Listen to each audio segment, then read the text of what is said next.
I got like offered to like sell my soul to the devil. It was bringing my attention to something in my throat, and I literally felt something crawling up the back of my throat. And I kid you not, it took a breath of its own. It wasn't me taking a breath. Oh, and I have chills. This create a life of its own, and it can take over. That's possession, you know, like it's demons and stuff like that. I feel like it's very misunderstood, you know. It's like there's truth to it, but the truth has been skewed over time. My ego, right, is trying to make sense of it, as the mind does, as the ego does.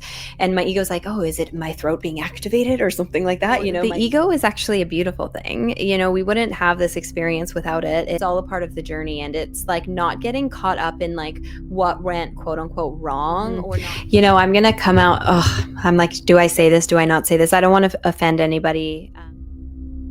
Ultra minds, ultra minds, ultra minds, ultra JK, ultra. Ultra minds, ultra minds, ultra minds, ultra JK, ultra. Hello, everybody, and welcome to Ultra Minds. I'm so excited to have my guest today. She is a multifaceted being, many different things, does psychic work, does healing work, and really, I mean, the best way that I would love to describe you is like, instead of doing, you're being, and you're one of the most authentic people that I know in this spiritual community. So, Brittany Bento. Oh, well, thank you so much for that beautiful introduction. I feel honored to be here. I'm excited to dive into conversation with you. I feel like we always get it. I mean, you just in general always get into the most like interesting topics and discussions. So I'm like, let's see what's going to come out today. Well, we've had such amazing times, either, you know, off the internet. We've had amazing time and like have gone really deep in our conversations. So I'm excited we get to catch up a little bit today. But one thing that I want to like really focus on in the beginning here of this conversation is I really so admire your ability to be so authentic and to take risks and be like radically brave and put yourself out there. And also, one of the things that I think you do that is so brave is you're willing to evolve. So, like when I had first seen you posting, you were doing dowsing rods, then you started doing tarot readings, then you did some channeling, and then it just flourished from there to then it was just your nunchucks, you crying, you talking about, you know, personal life. And it was like, you just like continued more and more to like take people in on an authentic journey and to continue to evolve and not be put into some label or some box. So can you talk a little bit about showing up authentically online and really the way that you've been so vulnerable in sharing yourself? Yeah. Well, first of all, thank you. And you touched about like the labels and boxes, like just like really quick. That's one thing I personally just like really don't like labels. I feel like in society today, there's so many labels for everything, and people feel like they need to fit in a certain label, or we're coming up with more labels because people don't feel like they fit in a certain label. And it's just like, can we just get rid of all of the labels? Let us just be fluid. Let us just be whoever we want to be, because we're changing and growing and evolving. And I feel like sometimes people will identify with something, and then as they grow and change, they're afraid to kind of like take that label off because it was such a huge part of their identity for so long.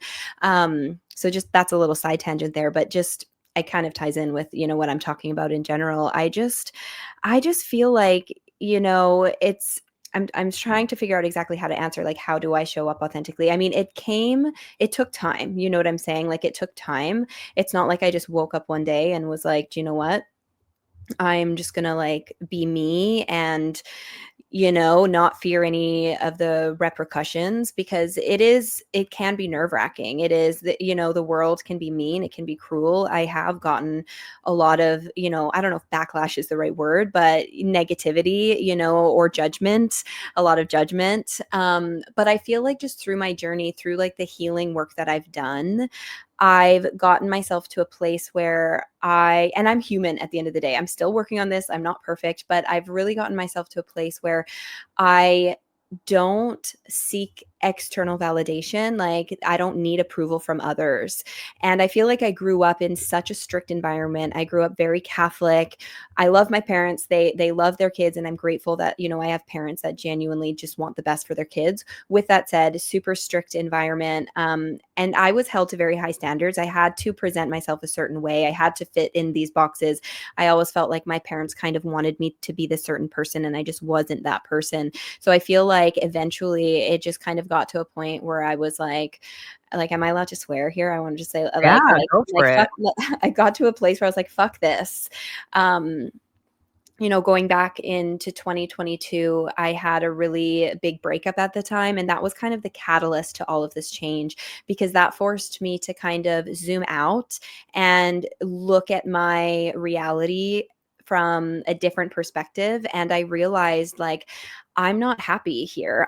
You know, I'm doing these things. Like, I was a teacher, I was in school to become a counselor. Not that those are bad things, but, you know, just some examples. I wasn't fully aligned with certain things that I was doing. And I, you know, through reflection, I realized I'm doing this because this was kind of expected of me, or, you know, these things were impressed upon me. And I was just like, I'm not happy. So I was like, screw this. And I just started exploring. I just started to come out more authentically, because just got to a place where I was so unhappy. But it took a lot of reflection, you know, quote unquote shadow work, like diving into these parts of myself that maybe were uncomfortable or that I was unaware of before. And the more that I've kind of dug into myself, the less I cared about, you know, other people's opinions, the less I cared about, you know, other people's judgments. It's like, I'm doing this for me. You can either join along for the ride or you don't have to. And it's not going to make a difference for me either way. You know, really quick, like one thing that's coming to mind, like on TikTok, I remember there was, I forget the name of the creator, but there was a creator. I was a much smaller creator at the time, and another creator made a video about me, much larger creator, and I got so much hate. Like, oh my God, I was even getting emails, like so much hate. And that, I feel like, was also a big lesson for me, because I was so upset. Like, this really crushed me. It really, really crushed me. And I didn't really tell anybody because I was embarrassed, even though, like, what this creator was saying, like, wasn't the truth about who I am. So I just felt so misunderstood, so judged.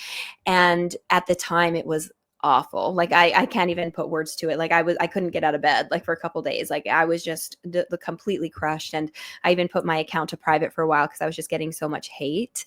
And, you know, upon reflection, I realized, I'm like, that was actually such a good lesson, because it really helped me not care about what other people think. You know what I'm saying? Like, it helped me kind of like build that backbone and realize, like, do you know what? I am going to be misunderstood. I am going to be judged by other people, but that shouldn't stop me from, you know, pursuing what I want to pursue or sharing what I want to share.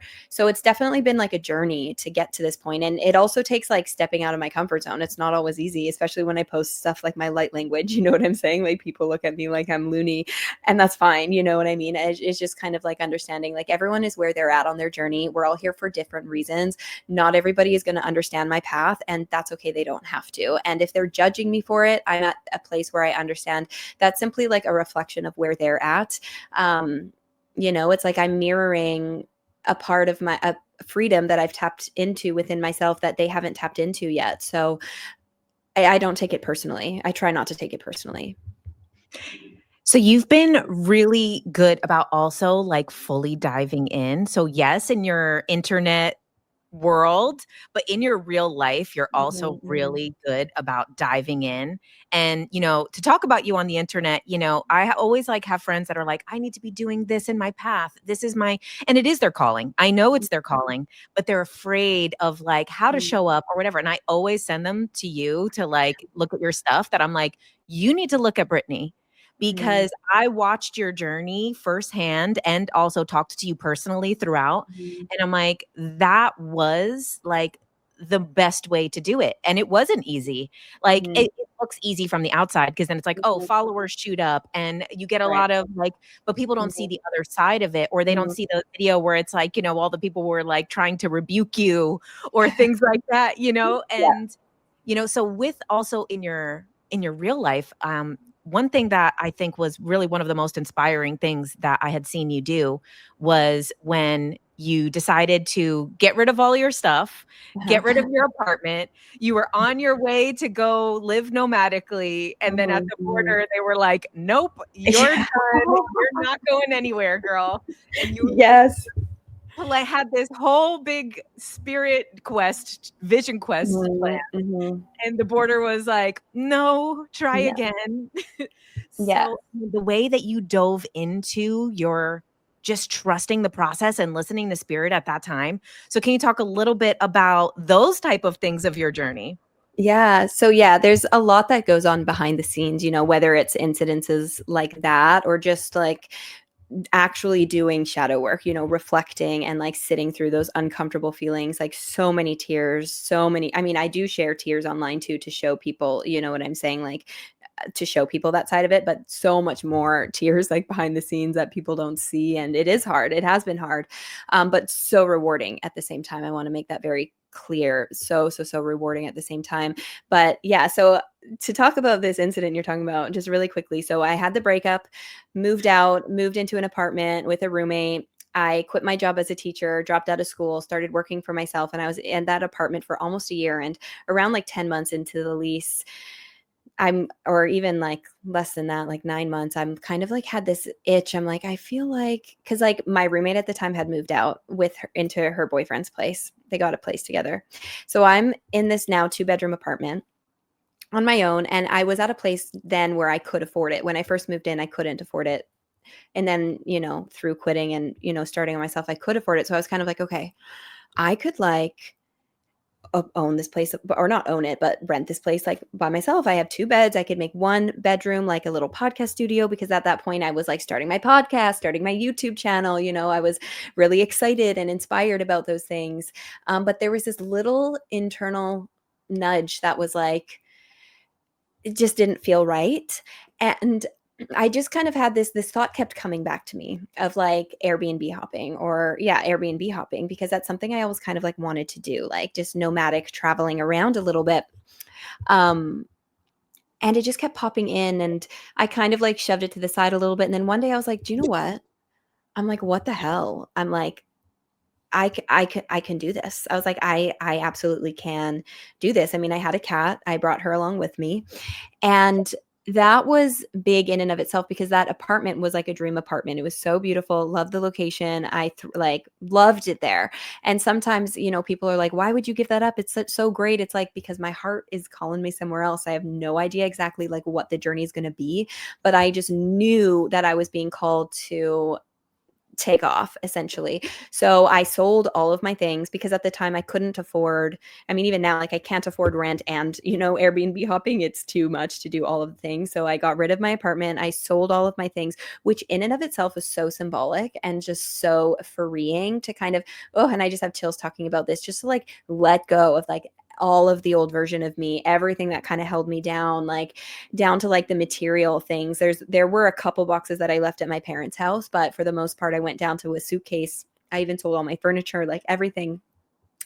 And I packed up all my stuff, and I was super excited, because I was going to go to California, because I'm from, Vancouver area. And because I had my cat, like I couldn't go to Bali. I didn't want to go to Bali or anything like that. I wanted to bring my baby with me. So I was like, okay, I want to do this, but it needs to kind of feel safe enough for me where, my cat feels safe. So I was going to drive over the border into California, and I had a few Airbnbs like already like paid for and everything. And I get to the border, and I get denied access at the border.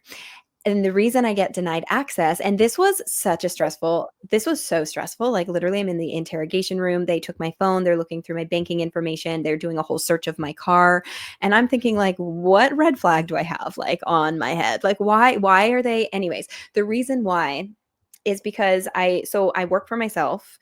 So that was suspicious to them, for one.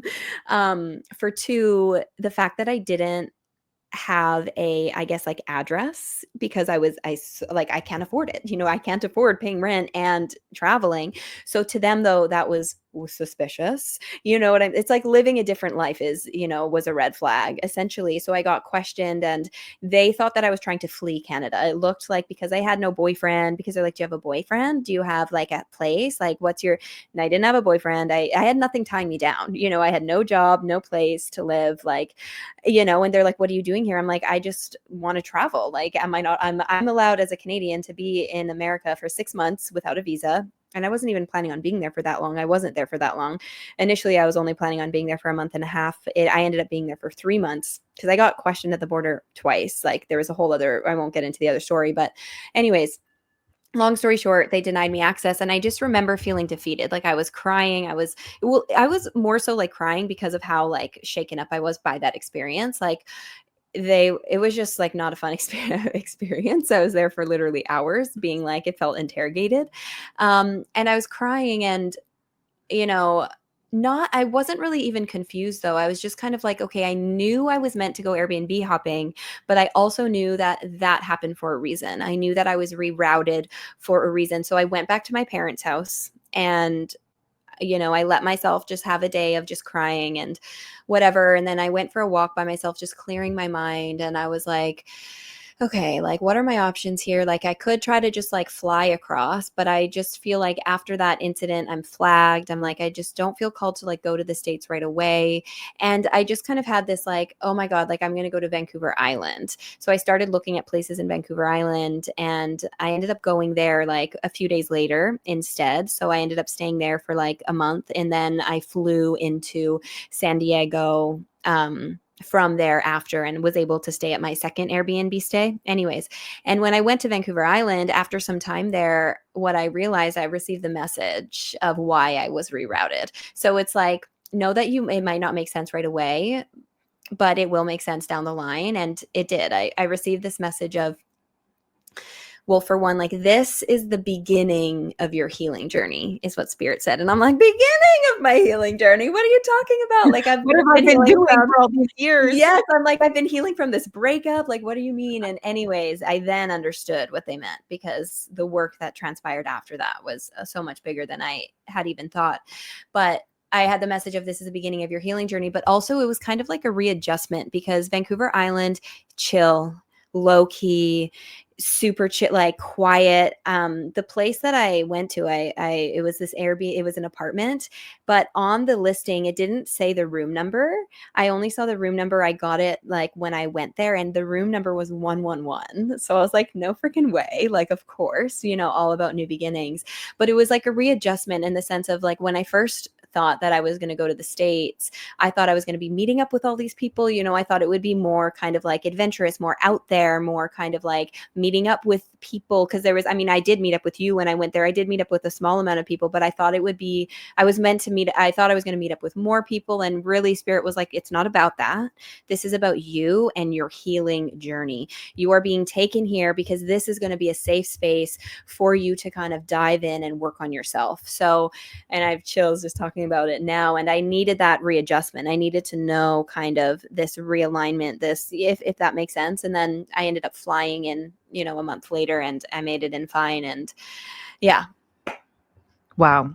And the thing is too, I remember when that had happened and you shared some of it online initially, like when you were in the process of like not getting into the border. Mm-hmm. And, I was just like, damn, this is like the way that you like shifted pretty quickly. Like, Mm-hmm. just within like a couple days, you were like, I'm going wherever Spirit is taking me. And Mm-hmm. like you having this ability to like take risks and also, knowing some stuff too about you as well. You're willing to take those risks in other areas as well. Love, like there's someone you could dive into the love. But then Yeah. also if that Get person is heartbroken. aligned, you're like, Yeah. and I'm free again and I'll follow the path again. Yeah. Yes, that's definitely been a big part of my journey too. Like the Spirit has brought in people like very significant like soul connections and I just go all in and then all of a sudden it's so clear to me. I'm like, oh my God, this was literally for me to choose myself and to walk away. And it's like just soul crushing, but it's like, it's all a part of, it's like when you acknowledge it's all a part of the journey, and it's like not getting caught up in like what went quote unquote wrong, or not getting attached to what you think an outcome should be. I think it makes it easier for you to, for me at least, to kind of like readjust, realign. It's like I gave myself that one day to cry about it, and then I think it was even by that night I was like just like letting it, I was like, okay, I know this is happening for a reason though, like guide me to like the next steps or what the reason. It's just full surrender, right? And it's like letting go of the attachment of like, but this is what I was going to do. It's kind of like, I know I'm in the right space, but also acknowledging like the ego sometimes like thinks, like makes up these fantasies, they make up these ideas, and we attach onto these ideas, which can make it so much harder to kind of like go with the flow. Can you talk a little bit about the ego? Because I really love your perspective. I think we share a lot of similar perspectives on a lot of these topics. Mm-hmm. And I also think it's very unique to where a lot of other people in the spiritual space kind of talk about the ego. A lot of people talk about the ego being bad or eliminating the ego or things like that. And, you know, you've talked a lot about really like embracing the ego and understanding it and allowing it and integrating it. So can you talk a little bit about the ego? Yeah, so the ego is actually a beautiful thing. You know, we wouldn't have this experience without it. It quite literally is what allows us to have this experience. Also, the ego can be fun. You know, it's like the way you dress up, the way you do. It's like it's for your ego. You know, and there's nothing wrong with that. The thing with the ego is, and it does get a bad reputation for a reason, and I understand why. It's when we are unaware of our ego, when we are unaware of when we're acting from our ego as opposed to like a heart-centered space, it can come across ugly. You know, that's where people can, you know, that's where ugly things happen, whatever that might look like, which is why it's important to understand and get to know the ego, so that when your ego wants to act out, you have the awareness like, oh, this is coming from my ego, this is not actually coming from love. So you have the ability to kind of like rein it in. It's, I always say, like, you want to be friends with your ego. You want your ego driving in the passenger seat along for the ride, but you just don't want your ego in the driver's seat. And I think a lot of people in this world unconsciously have their egos in the driver's seat, which is why it gets a bad, you know, reputation. There's a lot of darkness in this world. But I feel like the ego is just really misunderstood. It's just a part of you that wants to be seen, wants to be acknowledged, wants to be heard. And when you give it that attention, it's not going to be, you know, when you have it, you want it on a leash, essentially. Yeah, I feel like you want to befriend your ego. I could really, really dive more into this, but that's kind of just a quick little description. Right. I think that's what you talked about at the Illuminate conference, which your lecture was so good and so authentic and, you know, just like the perfect flow. And I'm excited for you to do more public speaking and stuff in that way too, some long form stuff. Yeah, we'll see. We'll see like where that, yeah, we'll see where that takes me. That was really fun for me to do. I have a whole like deep dive on the ego on my YouTube channel as well. It's like an hour at least, or an hour and a half or something like that. Just kind of like diving into, yeah, I just like dive in. Yeah, I honestly, everybody should go and check out your YouTube because you're really good at like explaining a topic in a different, like very heart-centered way and a very grounded way. So one of your YouTube videos that was very impactful to me was about demonic possession. So can you explain a little bit of your experience? I know my audience has already heard me talk about it a bunch of times because it provoked a very intense shadow work journey for me, which ended up changing my life. And that's why you sharing that was another very brave thing, because someone doing, you know, psychic work, spiritual work, readings, to talk about something like this without worried about like, am I going to scare people? Am I going to push people away? Am I going to be judged? But it was so necessary because it really allowed me to see something within myself that had been completely hidden from me for my whole entire life. So can you talk a little bit about, you know, this? And, you know, we use the word demonic possession, but your description of it is just so like more grounded and more realistic to what's actually happening. Yeah, thank you. No, because I feel like with a lot of these things like demons and stuff like that, I feel like it's very misunderstood. You know, it's like there's truth to it, but the truth has been skewed over time. So with my experience personally, this is how I would describe it. So just, yeah, I'll just kind of like get into a backstory a little bit here. So in one of my ayahuasca ceremonies, I'll never forget this. This is still gives me the heebie-jeebies when I think back to it. I remember there was literally at one point, Mother Aya was bringing my attention to something in my throat, and I literally felt something crawling up the back of my throat. And in that moment, I didn't know what it was because, with ayahuasca, ayahuasca is there to bring things to light. It's not there to like banish the demons for you. It doesn't really like happen that way. Anyways, she was planting a seed is my point, because I didn't understand it at the moment. There was something crawling up the back of my throat, and in the moment it did feel very uncomfortable. And I was more so confused, and my mind, my ego, right, is trying to make sense of it, as the mind does, as the ego does. And my ego's like, oh, is it my throat being activated or something like that? My ego trying to like make it something that it's not really. Anyways, so I just remember that happening. Okay, whatever. Fast forward. On another psilocybin journey of mine, that same thing started happening. And it clicked to me, it clicked in that mushroom journey, that psilocybin journey. I realized, I'm like, okay, hold on, rewind, back to the ayahuasca thing. This thing started crawling up the back of my throat. And I kid you not, it took a breath of its own. It wasn't me taking a breath. Oh, and I have chills. This thing took a breath of its own, which is just important to remember because Mother Aya was planting a seed. She was showing me something. Fast forward to this mushroom journey. I felt this thing crawling up my throat again, and it clicked. I was like, oh my God.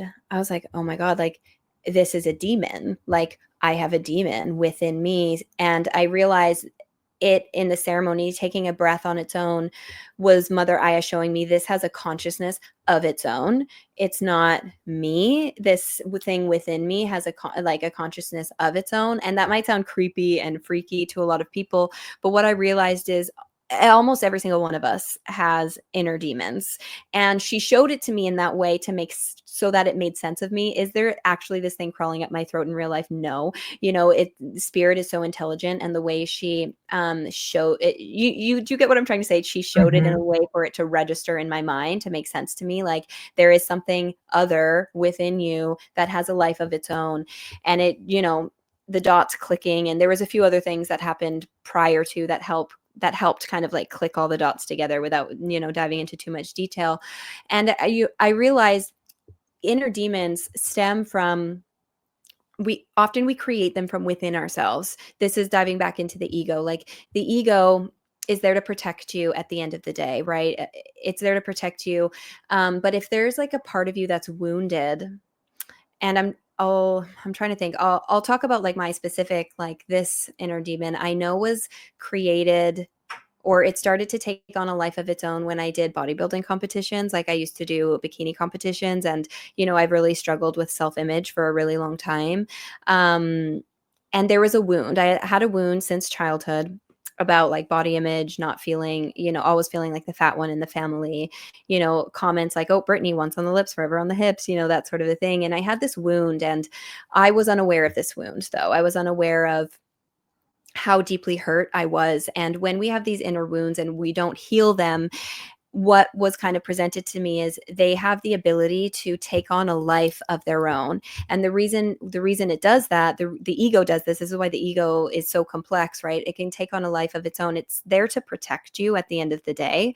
But this thing really started taking on a life of its own when I did bodybuilding competitions, because it was feeding on like the external validation I was getting, attention that I was getting, like, oh, Brittany, you look so great, or whatever. And it was feeding this wounded part of me that never felt good enough with my body. You know what I'm saying? And anyways, what happens is this thing can take on a life of its own, but because it's created within you, you're not really realizing that it's something, I don't want to say something outside of you. It creates a life of its own, and it's not rooted in truth. So it can make you believe things that, aren't true. For example, I was, all of this validation I was getting, I was thinking it was making me feel better. It was feeding this wounded part of me, when really it's like, you don't want to be getting that external validation. I feel like I'm not explaining this in the best way that I can be, but essentially we all have these inner demons, every one of us, because of wounds, because we live in a society where I just feel like so many people's egos are so big, and it's not anybody's fault, right? We're not taught how to love ourselves. We're not taught how to heal. We're taught to put these masks on, and a lot of us are hurting.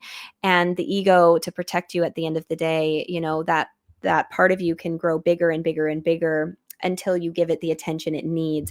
And it's scary. It can be scary in the sense of like, this is what was, brought to me. This is why like murders happen. This is why, people do these terrible things. It's often when you hear of murderers and stuff, when you look back on their life, they had a pretty traumatic childhood or something like that. It's like these people are deeply, deeply hurt, deeply, deeply wounded. And the ego creates these things within them to protect them, create a life of its own, and it can take over. That's possession. It's not actually truth. It's not actually true to who you are. It's something created within you, though, which is why I say, like, if you created it, you need to tame it. It's not an excuse for these, things that happen or the bad things that you do, but it's just important to be mindful of, to be aware of. People talk about demons. The way it's talked about is, oh, there's so much fear instilled, and it can be scary in the sense of like, we see murders, we see all of these dark things happen, but it's also not scary in the way it's portrayed to be. I feel like it's just misunderstood. And when we understand it, that's when we can kind of get to know these parts of us. And, when I realized that that was within me, it's as simple as just saying like, it's acknowledging it, saying like, there's no space for you here anymore. You know, and healing that wound so it's not like created again, if that makes sense. Mhm. Yeah, this really like opened up my mind in such a way, and it like really shifted so much inside of me, because when I had first seen that, you know, I was like, wow, this is like so like accurate to what's happening. And then in the weeks following that, in a deep meditation that I had done that used like this hemisync technology, really Mhm. brought me super deep, and it was like a bad trip. Even though everything was completely sober, no anything involved. It was like a bad trip of me, like another like part of myself becoming like slowly aware that this thing that you were talking about had been in me and had been Mhm. hiding for all of this time. And this, like, there's many different ways to like talk about this. So like we have like the parts work, which is more of like the psychology aspect, where you have your whole self, the real self, and then a wound, an incident, a trauma, something Mhm. happens that Mhm. fractalizes that part of the self, and then Mhm. that part starts to live independently within you. And it's almost Mhm. sometimes a character you play, a role that you have. They talk about it in shamanism as like a soul retrieval. So sometimes, Mhm. we have our whole soul and time is simultaneous, but then a part of ourself becomes wounded and gets stuck in this time loop Mhm. of this old Mhm. moment that happened, that's almost like a museum of like these Mhm. different events that happened Mhm. that are just playing on loop, parts of ourself that are fractalized away. We Mhm. also have like, say like Joe Dispenza kind of talks about it more in like a clinical way, where he kind of talks about like the personality, and how the Mhm. personality is really just these series of habits and coping mechanisms who we Mhm. believe that we are. And it's not actually what we Right. are. It's a Mhm. series of these things that have come together for us to believe that this is a personality, when a personality is actually all of these parts of the self. And then, there's also the Carl Jung stuff, which is like, this is the unconscious parts, the shadows, Mhm. in Mhm. all different types of groups, communities. This is, and then obviously multiple personality disorder is like the very extreme. And then these Mhm. fractalized parts of the self, you know, I had ended up writing like a long Substack about how your thing had inspired me. And one of those things was like, you know, kind of like feeding these things junk food. So it's like they're getting fed, but they're getting fed Mhm. junk food. So Yeah. instead of being fed with the love, with the healing and Mhm. nurturing, they're being fed with, and then this is what happens, which, I've done a lot of videos about this with kind of the conspiracy of like celebrities selling their soul, etc. I Yeah. used to believe in stuff like that when I was younger, but then now, I think that this is a fractured part of the self Mhm. that then gets fed money, attention, Mhm. women, men, houses, cars, it's all of this, everything you Mhm. could ever dream of. That Mhm. part of the self is fed so much junk food that it Yeah. goes into the front seat. And Yeah. that's how they end up doing these things, which make it seem that they've sold their soul. But it's Yeah. really these wounds. So like your breakthrough with that and being like brave enough to share that online and people being like, as someone who offers sessions is a very brave thing to do, but that like rippled out and helped me. And then I've received so much feedback about me sharing that, people being like, whoa. And especially this love and light community needs to be those things and not be like try to banish the darkness. I ended up doing a shamanic soul retrieval with my friend Chelsea after that. And it was a lot because what she thought she was going to kind of like there was like an entity or something. She gets in there. It was myself as a toddler that had basically become so feral that it was like a monster. And this monster was casting a very large shadow because it's been alive for just as long as I have. And it's had this kind of independent growing as well that is simultaneous, which, mine was in a quarantined room. But other people's, maybe their brain doesn't quarantine it as much. And that's why maybe they get blackout drunk and this other person comes through. Or like you talk about murders or people who do these things, it takes the front seat and starts driving the show. I was going to say alcohol too is a way, it comes out a lot when, people are on alcohol or drinking. Another thing that came through, you said it already, was the multiple personalities. It's all workings of the ego at the end of the day, which is why the ego gets such a bad rap. But it's like the ego just needs your love. It just needs to be seen, right? It's nothing to fear, but it's uncomfortable, and it is important to like take a look at. But it's like very internal, and it skews your perception of truth. It skews your reality. It's also why even like getting like, I don't know why this is coming up, but like getting turned on by things that you shouldn't really get turned on by, it's like this it's something that's skewed within the mind, and it's nothing to be ashamed of. That's what I was going to say. It's nothing to be ashamed of. I feel like people are afraid to talk about it because they feel shame around it, but it's like, we're human, it's like we're all walking around with this. You know what I'm saying? It's not like you're a bad person, this happened to you. It's like, it's really nothing to be ashamed of. And I feel like when you can let go of that shame, I mean, there's shame just surrounding so many things. That's something else I could get into. But something I wanted to say that you mentioned, selling your soul to the devil. Is that what you said? Selling your soul? I don't know if you know this, but I'll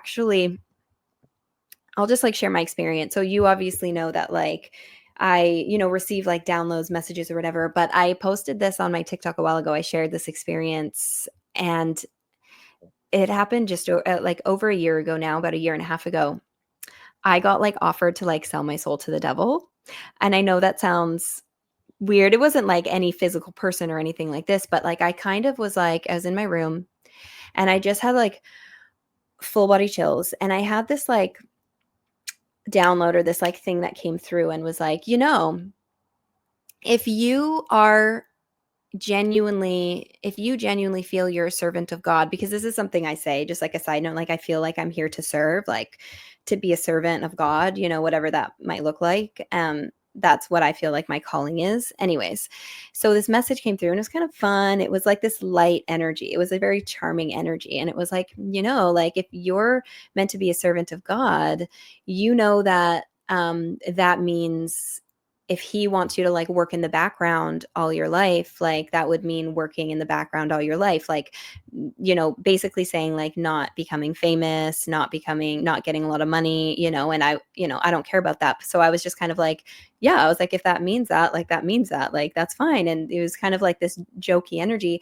Then all of a sudden it just like dropped in. I had this like question, like, do you choose fame? Or do you choose God? Do you choose fame and fortune, or do you choose God? And I felt like I had like an option. Like it was like this question that like dropped in, and I just had like full body chills. And I just remember like literally dropping to my knees, and I got so emotional. And I was just like, I choose God. Like if that means like working behind the scenes my whole life and maybe not like achieving my goals or, whatever, like that's fine. And I just like, it was just like this, I think kind of what you were trying to explain in a sense of like what they were trying to show me is like what selling your soul to the devil really looks like is choosing the fame, choosing the fortune, choosing these material or whatever it is, these things over like actually like love. Not that fame or anything is bad, because you know what I'm saying? Like some people can't help it. You know, I'm not saying it's a bad thing, but it's kind of like unknowingly choosing these like shiny objects over where your heart is actually centered. Does that make sense? Yeah. And it kind of comes back to that thing. It's like those other wounded parts, just Yeah. choosing to feed those other wounded parts Mm-hmm. with the shiny things, with this, with Mm-hmm. that, versus feeding it what it actually needs, which is Yeah. integration, which is to love those parts, which is to bring them Mm-hmm. back home to the Mm-hmm. self. And then choosing to then feed those parts, they become Mm-hmm. stronger Mm-hmm. than the true self, and they take the driver's seat, and then the true self either takes a back seat. And Mm-hmm. so it's interesting. Okay, so another thing that I know that we see very eye to eye on, and I love the way that you had said it before, is there is no spiritual war between light and dark. Mm-hmm. It's inside the self being Yeah. reflected in our outside world. So Yeah. can you talk a little bit about that as well, kind of tagging onto this topic? Yeah, I mean, people talk about spiritual warfare, and I do believe in spiritual warfare, but this is my perception of what it is. You know, we're here having this human experience, this human reality, and the spiritual warfare, you know, as within, so without. We see chaos happening in the world right now. Like chaos. I believe that the world is coming to an end, not a literal end, but a death and rebirth. You know, the end times are upon us, and the war is bringing light back into the world, bringing the truth back into the world, bringing love back into the world. But it literally all starts within, because our world is a reflection of our internal state. So many people are at war with themselves. So many people are unaware of their shadow, are unaware of the darkness within them. Like I said before, most people do have their egos unknowingly in the driver's seat. And this is what we see reflected into this world. So the spiritual war, because it's, if you know, if you've been on this journey of healing, it's no joke, you know, it's no joke. It's hard. It's hard. It's uncomfortable. Like, it can be very extremely challenging. It's not easy to go within, which is that's the war. It is really hard to kind of like go within, to face the darkness within yourself, and then to project that love and to that light out into the world, because that's, you know, what we need to actually see this change.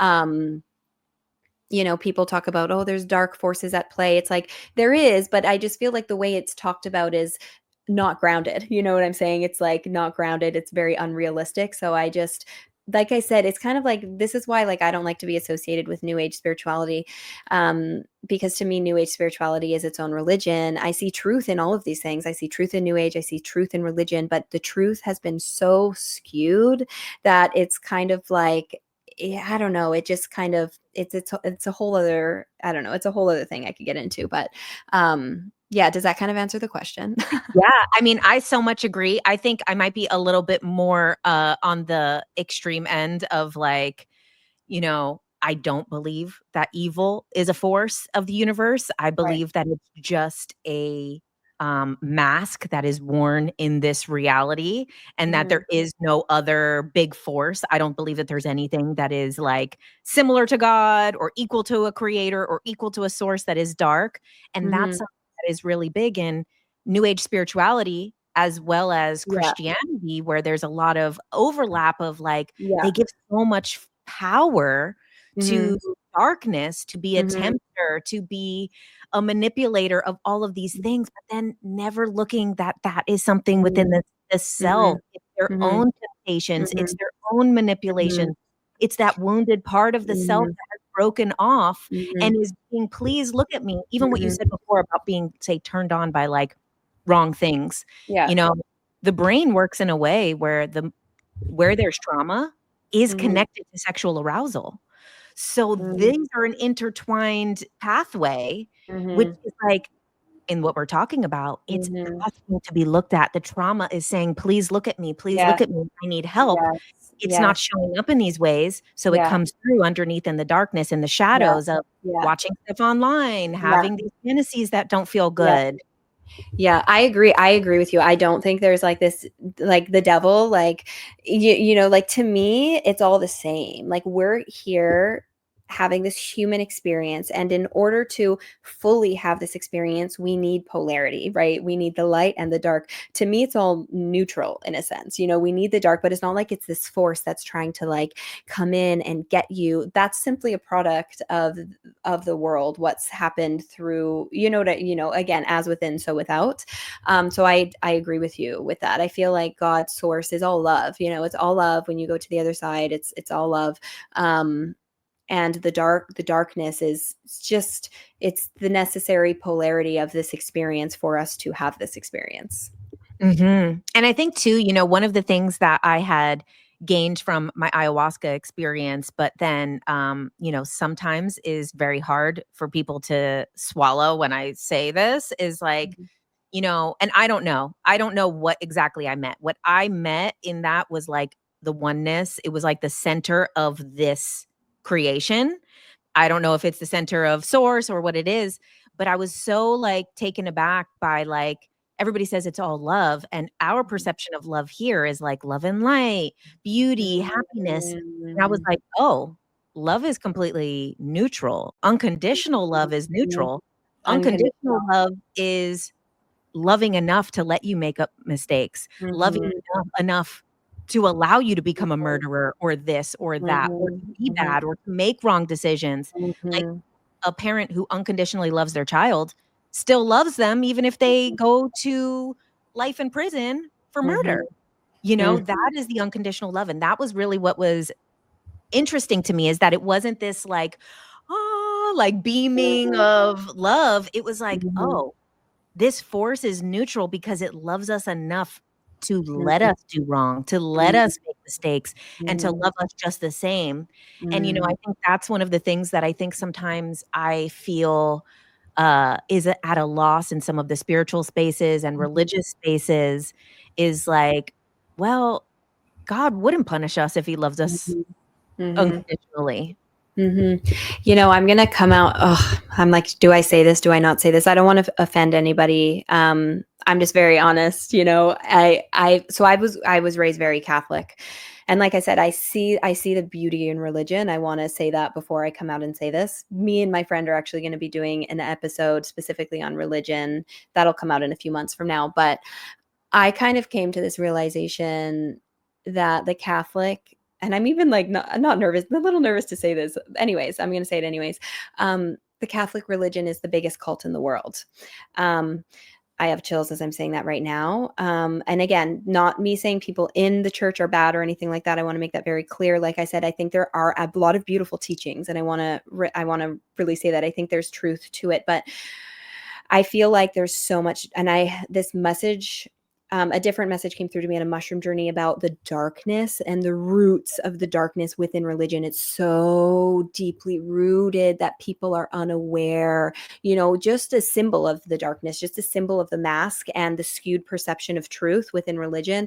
Look at Christianity, look at Catholicism, look at Jesus. This symbol in and of itself is a perfect representation, to me, at least, of this is what came through in my journey. Yeah, okay. Going back to what I was saying, Jesus, we know, is depicted, especially in the West, as a white man, right? And he has the name Jesus. But we know through history, through, research and whatnot, that Jesus was not actually white, and his name is actually Yeshua, not Jesus. So to me, I'm like, look at that symbolism. Look at the mask. It's fake. The God or Jesus that people are worshiping is not actually rooted in truth. Like that symbol in and of itself, I feel like speaks hugely to the to the skewed perceptions of truth within religion. It's mind-boggling to me, just how clear that is to me. Something else I was going to say, again, I believe Jesus was a real person. And this is another thing, like in religion, one of the teachings is not to worship a false god. I'm like, Jesus, the depiction of him is false. You are worshiping a false god. They're doing exactly what they preach against. And that's just like the symbol. I could get into it even more, like the patriarchy that's rooted. There's just so much that's rooted. Not saying these people are not good or anything like that, but look at all the evil that's coming out within religion, like the sexual assaults. There's so like the mind control. There's so many things. And I had this realization the other day and I had full body chills. I was like, it's a cult. I'm like, the Catholic Church is the biggest cult in the world. And I know, and this is not me. I'm like, I know this is such a controversial topic and I could talk about this for a really long time.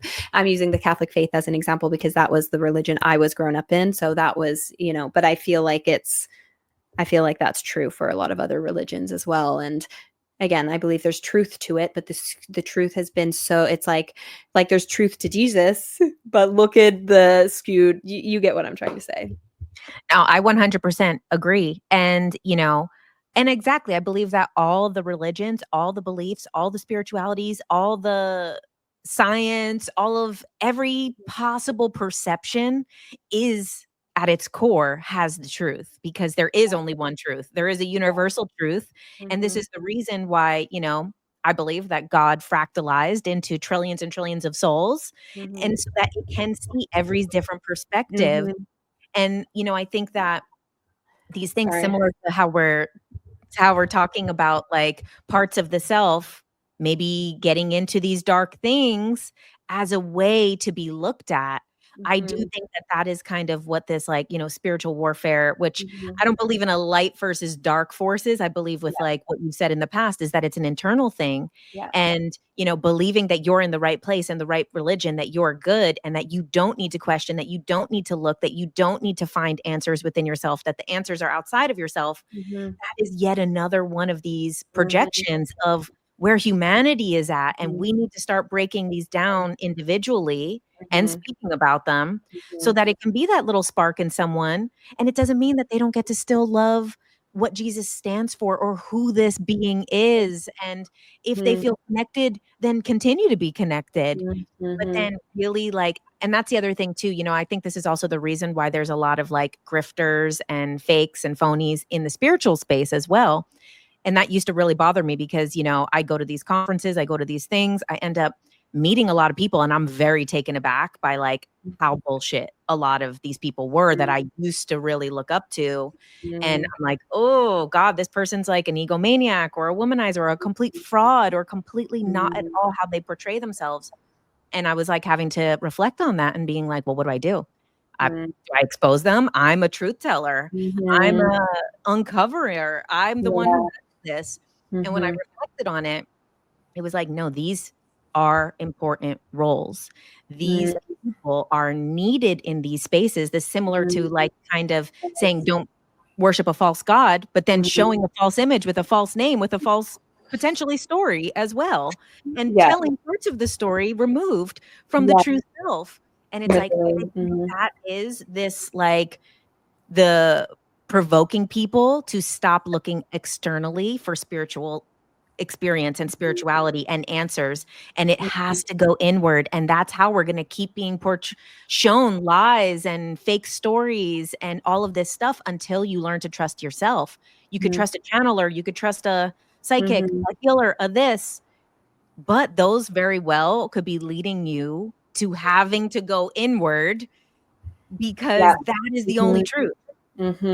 Yeah, no, I have chills as you're talking, and yeah, it's interesting. It's murky, like even it's because it's so when a person starts to get that attention again, it's that external validation. This is why it's so important to be so aware of your ego, to really get to know your ego, because I believe a lot of people in these positions probably have good intentions. They probably started out with good intentions. You know what I'm saying? And it's just like without doing that work on themselves, though, it's like when you start getting that attention, when you start getting that following, when you start getting, you know what I'm saying? It's feeding your ego and you start to feel like better than, Yeah, it's funny. There's somebody that's coming to my mind. I actually follow this person. I don't want to like name this person because I don't know if they're actually in the light or not, but they have like a large following in the spiritual space. And I'm like, I don't know why this person is popping into my mind right now. Anyways, I'm like, do you want me to share? But I don't want to like. Yeah, share. I'm not saying they're bad because I don't know. I actually really like what this person shares. Aubrey Marcus.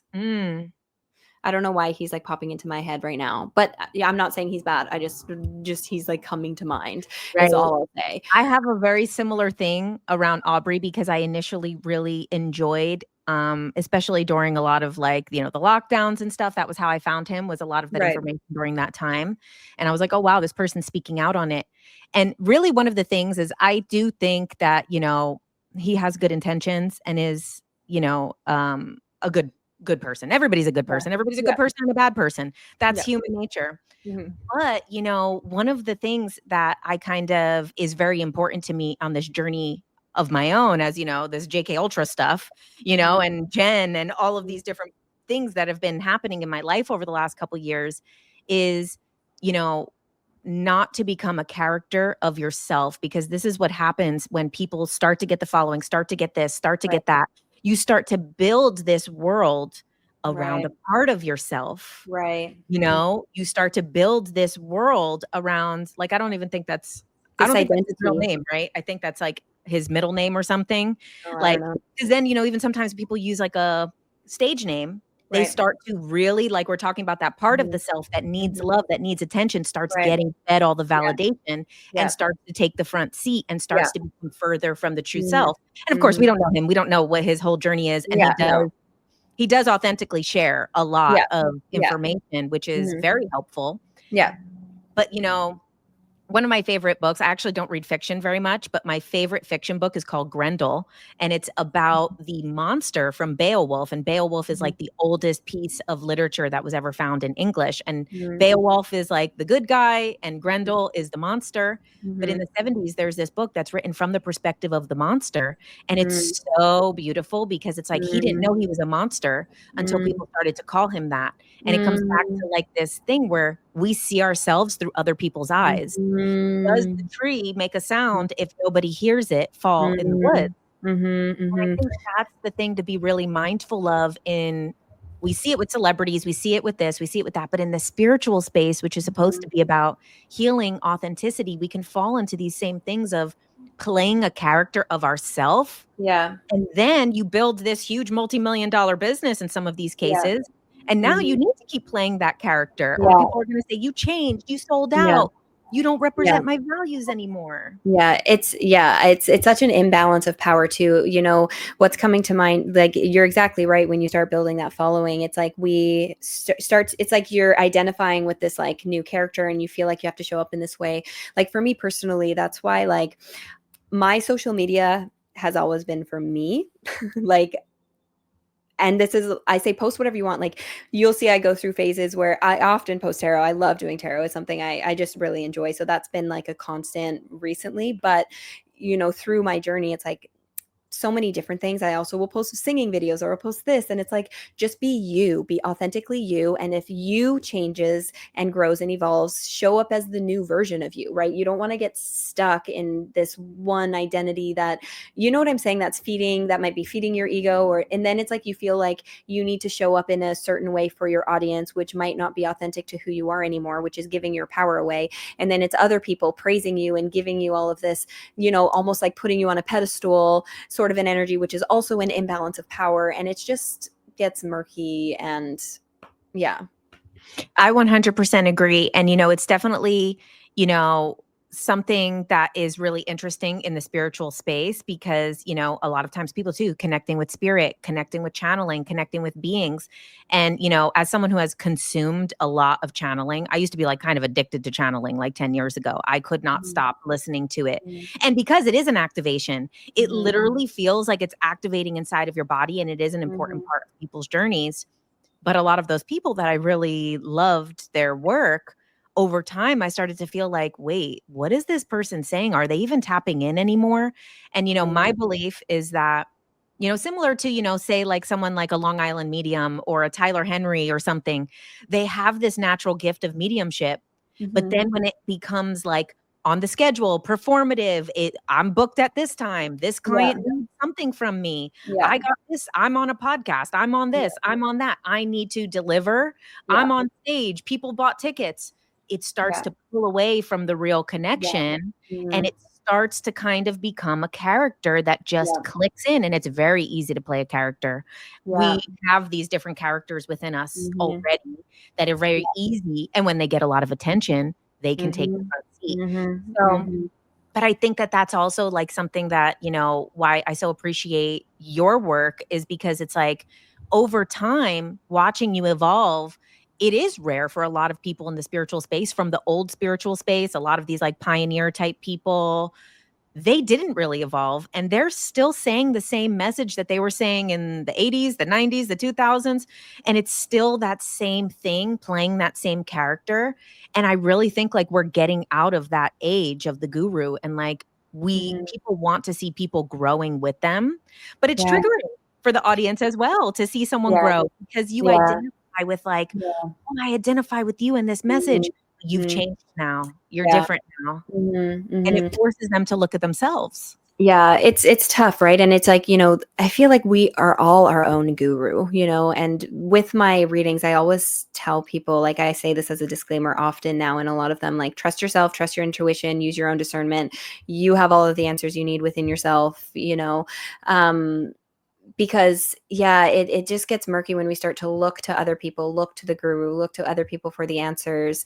And I was going to say something else and I'm losing my train of thought, but it's not easy to evolve though. It is uncomfortable and I need to check myself. I'm human, I make mistakes too, but one thing that helps me, like, be authentic, stay in the heart space as best as I can, is I say prayers every morning. So, I'm not religious. I don't associate with new age spirituality, but I am very spiritual. I have my rosary. I also got my tarot decks. Like, I have my own relationship with Mary and Jesus or Yeshua, whatever you want to call him, and it's like, I will pray in the morning and I say, help me stay rooted and grounded, help me stay humble, help me stay in the heart space. And I ask for help because we are human at the end of the day. And it's like, we need to acknowledge that I got an ego. I got an ego. She's there, she can be big sometimes.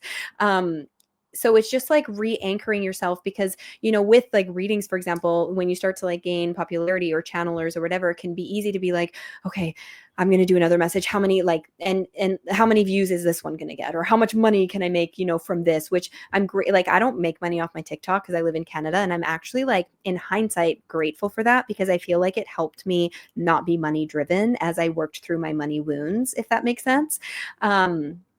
It can be frustrating sometimes, but it's also like, no, I'm grateful for that because it's easy for it to start from a good intention place. But once you start getting the views, once you start getting the money, it's like, okay, I need to make another video now because I expect to make this much money, or I'm hoping to get this many views. And it's kind of like the energy behind that message is skewed. It's off. It's not actually rooted and grounded in love, even if you're a good person.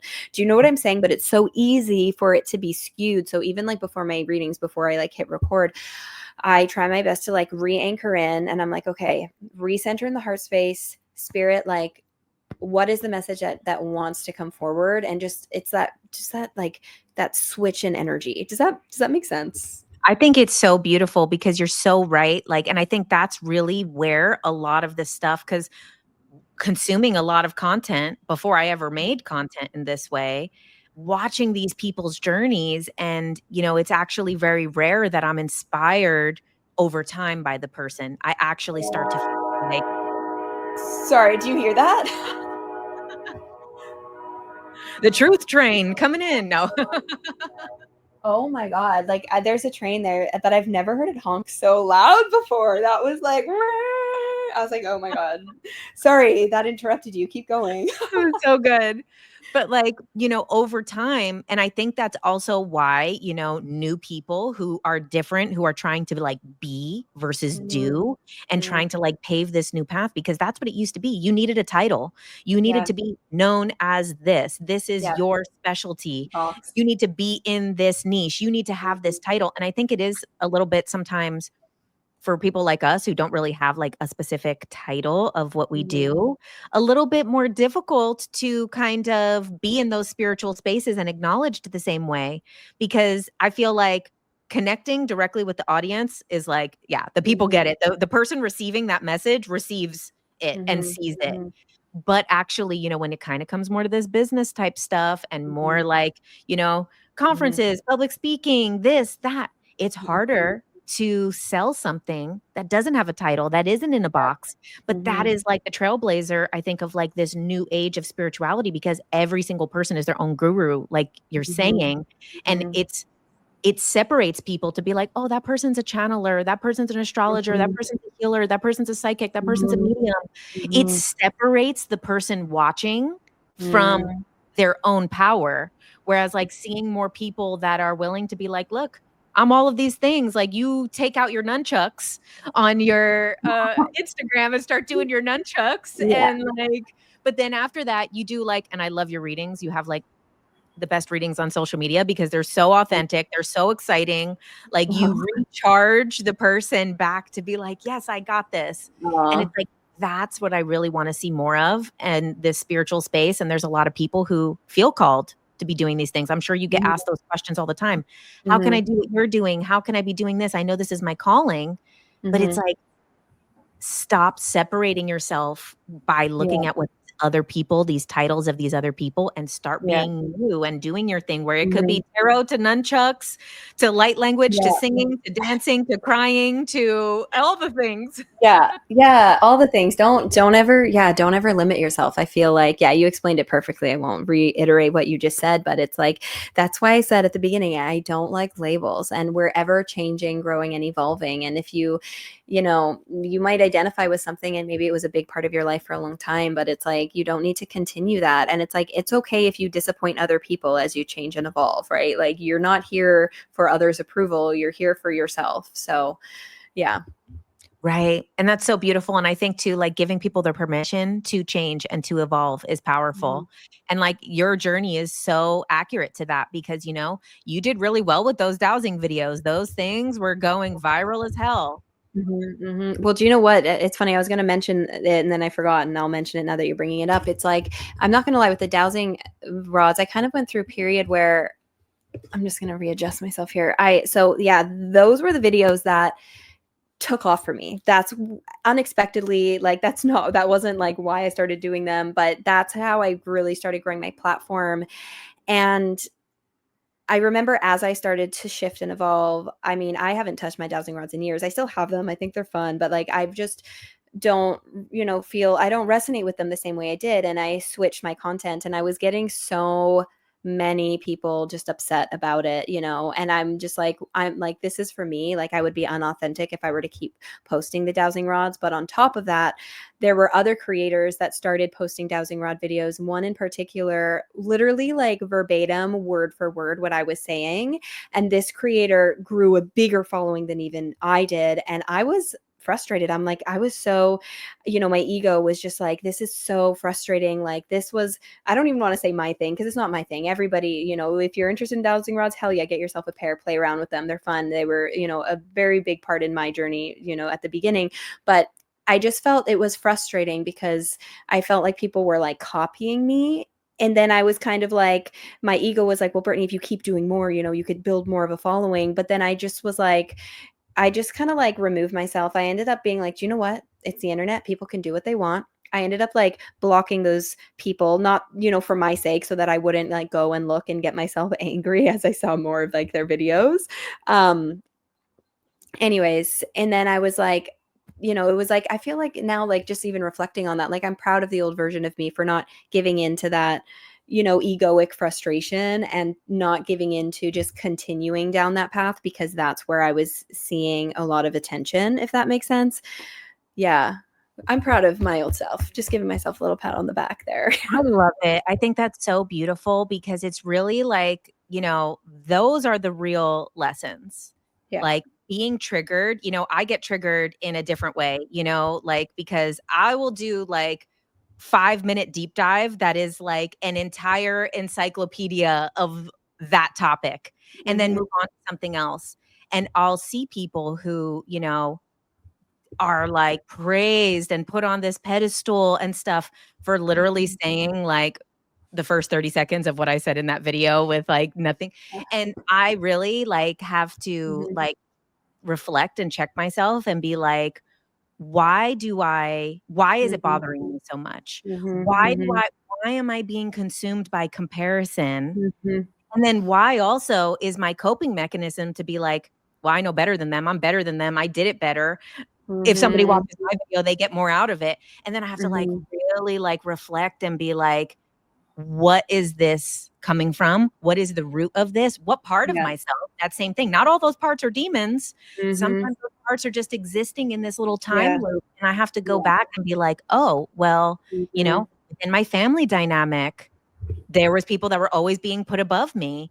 And I'm Mhm. seeing this play out because, I talk about that like it'll play out in your family. Then you grow a little bit, it'll play out in your friends. You grow a little bit, it plays out in relationships. And then you grow more and it plays out in your work. And who Mhm. knows? But after that, when we're older, it'll play out, I don't know, in the nursing home, in the community, the off-grid Yeah. community, the eco, whatever, wherever we end up in the future, it'll play out in that way because that loop will continue to find ways to be like, please see me.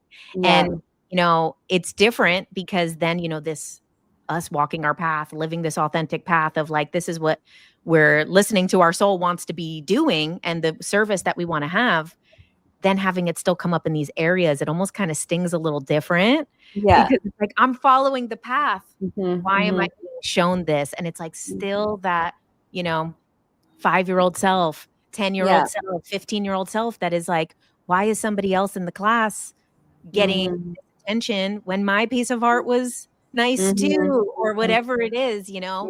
So it's like, it really is like being able to step back and look at these reflections. But also, I'm very much a believer of like allowing ourselves to feel that jealousy and judgment and Yeah. let the ego flare up and get super riled up and talk some shit on the phone a little bit and like get it out too, because Yeah. that's also an authentic part of creation. And it's Right. not to push away those feelings of like jealousy or judgment or comparison. It's like they obviously didn't get to be felt at some Yeah. point in the past, which is why they're still trying to be felt. Yeah, yeah. I think, we're human at the end of the day, which is why it's like give yourself the time to feel what you need to feel so that it can move through you, so that once it's moved through you, you have a clear mind and you can look at it from a more objective lens, and then get curious, not with judgment. But, when these things come back up too, I look at it as like, okay, this is an opportunity from the universe to integrate the lessons that I've been learning, because it's one thing to become aware, and then it's a whole other ball game to integrate the lessons that you've been learning. And that's the hard part, is the integration of those lessons. So I just feel like it's an opportunity for more growth, to integrate that particular lesson even further, to show yourself even more love, to show yourself even more, compassion. And that's where the choice comes in, because when you are aware, are you going to give in to the ego, or are you going to give in to the soul? That's where, it's easy when you're not aware, you're just, playing from an egoic perspective. But that's the challenging part. It's when you get to a place where you are aware of these other things, that's when free will comes in. That's where, am I going to choose to be the best version of myself, or am I going to, fall into repeating patterns? Not telling you not to feel your feelings, of Right. course, but yeah, I think you get what I'm saying. This was so awesome. We had such a great, like, I feel like this is like so helpful for so many people that are going to listen, that are, either maybe starting their journey of like wanting to show up, wanting to follow their path, or people who are already doing it, who maybe are feeling at this point of like, I'm outgrowing what I've been doing, but I'm Mhm. afraid to leave what I've been doing and to replace it with because outgrowing a version of yourself is great when things are not good.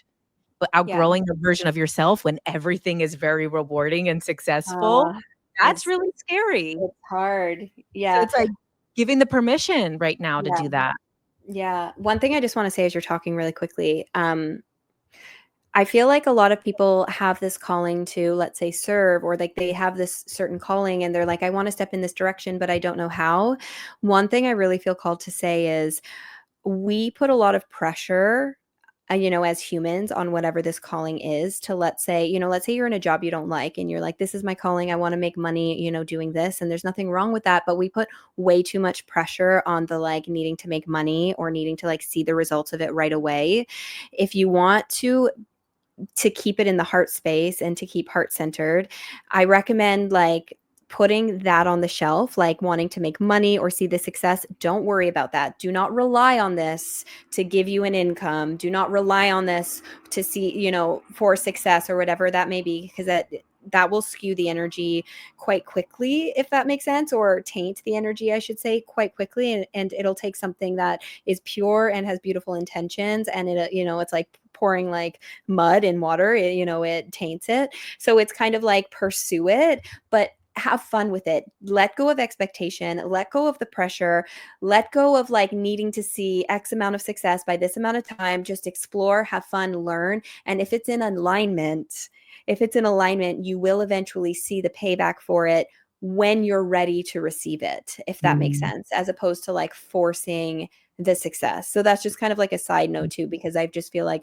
a lot of people are like, I don't like the job I'm in, I just want to like do this, and then they kind of like project their wounds onto this beautiful path that is meant to be pure. And, you know, so just trust the process with it, because with my journey, like from, you know, before I was able to work for myself, it was like 2 years of just like pursuing this passion of mine until an opportunity came where I was actually able to kind of make an income from it, if that makes sense. Right. And same, you know, the financial aspect of this was the last factor, and still Mm-hmm. always fluctuates too, because that's the nature of this, is it's comes in waves. Yeah. And it's like really having to like, you know, accept that, like, the biggest thing is that I trust that the bills will get paid Yeah. and miracles happen. Yeah. But then there's other times where you're like, Yeah. why am I still broke? I'm doing so much work. I'm working around the clock. I'm doing all these things. But that happens. It comes in waves. It comes in when it's needed. Mm-hmm. And I think too, that's the thing, is like, it really forces you to trust. And Yeah. the universe doesn't know that you trust it until it goes to the very last thing before you Mm-hmm. fall off the cliff, is then Yeah. you like, no, you trust it. So like, if you see Mm-hmm. it coming and you're Yeah. like, oh God, it's not working. It's not working. And then you're putting all of this negativity of it's not working towards it, where it's like, okay, it's working. And when I get to that ledge, I know I'm not going to fall off. I know something's Yeah. going to happen. I know something's going to save Yeah. me, grab Mhm, me, come mhm, in. Something will miraculously, the mhm, exact amount of money you need will get mhm. deposited in the weirdest way or Yeah. whatever. Someone will Mhm. come through, because Yeah. it's exactly like pushing to, especially, you know, for having money wounds, it Yeah. pushes you to truly surrender, Oh, truly believe, and yeah. Mhm, truly mhm. trust. Yeah. Yeah, I mean, I remember on my journey when I was Airbnb hopping, I was told to stop working, and I went into debt about 15 grand. I was like, "Universe, what why are you making me do this?" And a chunk of money came 6 months later that canceled that debt out. Not telling people who are listening to go into debt. You know, I'm not telling you to do this on purpose, but if you're in alignment, it, you know, you will be supported, even if it's not in the ways your ego thinks it should. Mhm. Well, Brittany, thank you so much. Tell us where you would like people to come and watch your stuff. If they want to have a tarot reading, I've had a reading with you before. It's so beautiful. They can get a taste of it on Instagram, but really the one-on-one is so beautiful. So let us know where we can come see your work, things you have coming up, your platform that you have. You have a membership platform. Yes, thank you. Okay, so yeah, I'm on a lot of the social medias. You can find me on TikTok at Brittany Bento, Instagram at Brittany Bento with the number 3 at the end. Um, I'm really focusing more on my YouTube, so check me out over on YouTube at Brittany Bento. And I have Holly and I, which is like my friend slash business partner. We created an online community called the Beehive, where you get Holly and I post like exclusive content on there, and it gives you community, just, you know, meeting people who are also on this journey. If you're interested, of course, if you feel called, there's more information like in the links in my bio. And if you're interested in a one-on-one reading with me, you can book through my website, which is linked in my social medias as well. It's like Brittany-Bento or Brittany Bento. I don't even know my website, Brittany Bento Readings or something like that .ca. Anyways, it's linked up on my profiles. Just a side note, I will never message you. I will never ask you for money. There's a lot of scam accounts, especially with readers in general. So just be mindful of that, you guys. A lot of people who impersonate me, and a lot of people fall for it, which just kind of sucks. I mean, there's nothing I could really do. I just like to give that disclaimer, especially if you do give me a follow. But yeah, I got lots of stuff. I also do monthly healing circles as well. all of the information will be on my like social medias.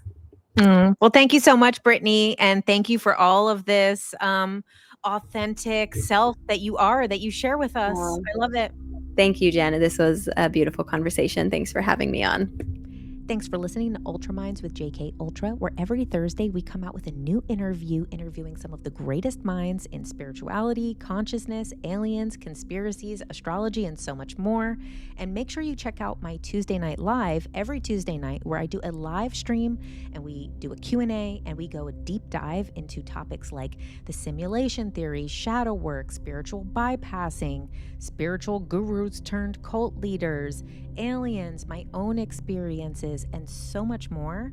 So make sure you subscribe, put on notifications, and if you would like to support my work, you can also become a subscriber to my Substack, which is $11 a month at jennifercarmody.substack.com. And once a month for our paid subscribers, we do a live event where we do a group hypnosis, a group meditation, or a group manifestation exercise. And thank you so much. Make sure that you subscribe, comment, do all the things, all the YouTube stuff.